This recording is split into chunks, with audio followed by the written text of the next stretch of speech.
President Trump is making demands that Republicans simply cannot fulfill after his primetime address this past week, putting new pressure on Republicans to fulfill his chief election year demand, a bill to impose new voting restrictions, including proof of citizenship requirements. But the bill, known as the Save America Act, has no chance of passing the United States Senate. Still, Trump's obsession over the issue has effectively derailed the GOP agenda and now exposing sharp divides, including between Speaker Johnson and Senate Majority Leader John Thune.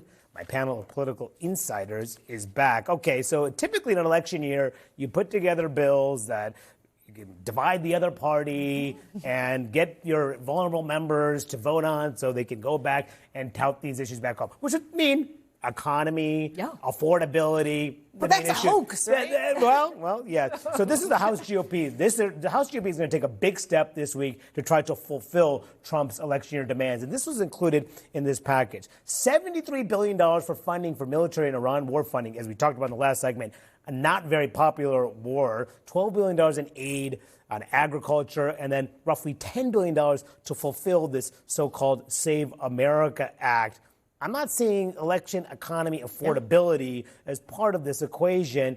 It's an interesting strategy to say. Yeah, I mean, it's all Donald Trump's strategy. I mean, it's about funding his war, a war that nobody really wants in America. And then this pet project of his around the SAVE Act, which, you know, in some ways, a lot of the discussion around election security is really about Donald Trump sort of handicapping the results and casting doubt on the results even before they happen. We've seen him do this now for about a decade. And listen, if you're Mike Johnson, you're going to try to piece something together that would pass the Senate. Folks in the Senate think this is a bad idea. It needs 60 votes, obviously. And the idea that you're going to have this massive change to elections 100 in 7 days before the election starts. The other thing about this is the idea that non-citizens vote.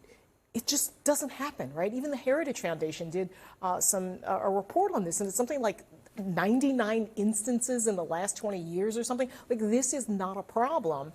But again, this is something that Donald Trump wants to cast doubt on. Yeah. He's put so much, he's made this thing so difficult for Republicans on the Hill because, look, they have to pass this Iran funding bill because they need to continue this war. If they want to continue this war, Democrats won't give them the support, so they're trying to do it through this budget party line process that has very strict rules in it, and he wants the Save America Act to be included in it, but that won't pass muster under the very strict rules of the Senate, and Trump just will not accept no for an answer, even though it's very clear. And John Thune said, quote, "It's a risky proposition.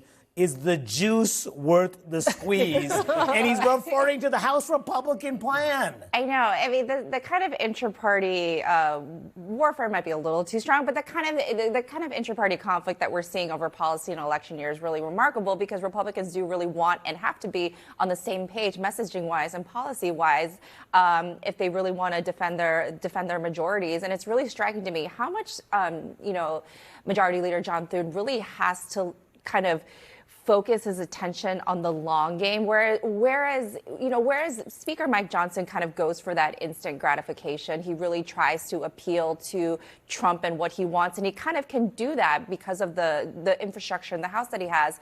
John Thune really can't. He knows that there's going to be really long-term damage if you, in his view, if you first of all, get rid of the Senate filibuster, or doing other things that maybe the broader public doesn't know about, but we do, such as getting rid of the Senate parliamentarian. He knows of the long-term consequences that this can have on the chamber, but the president is not someone who looks at long-term consequences, kind of the impact beyond his time in office, and just the struggle that Thune has had with the president for the last however long. It's been a major problem for absolutely the majority leader. Because he's been trying to get things done in the Senate. The FISA, there's surveillance powers have been expired because Trump's really tied to Trump's demands with the Save America Act. And I asked the Speaker of the House last week about the president's chief demand. Vice President Vance came to the Capitol and said that this is the top election year priority for the administration. And I asked Speaker Johnson if that is actually what voters want.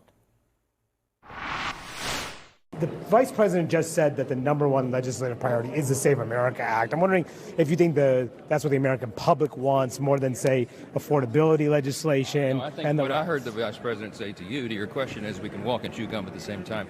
Clearly, the Save America Act is a number one priority. That's what he said. That's what I said. That's what we believe, because that's what the American people believe. If you ask most Republicans around the country, they'll tell you that's the number one thing. I'm traveling around the country nonstop. I'm in swing districts, blue states, red states. Everywhere I go, the first question in every crowd, without exception, is about the Save America Act. That's what we're talking about. So, Aaron, he says blue states, red states, everywhere I go. Number one priority, number one thing he's asked about. You look at a Gallup poll about the most important issues facing Americans. The economy, of course, 36%. No surprise there.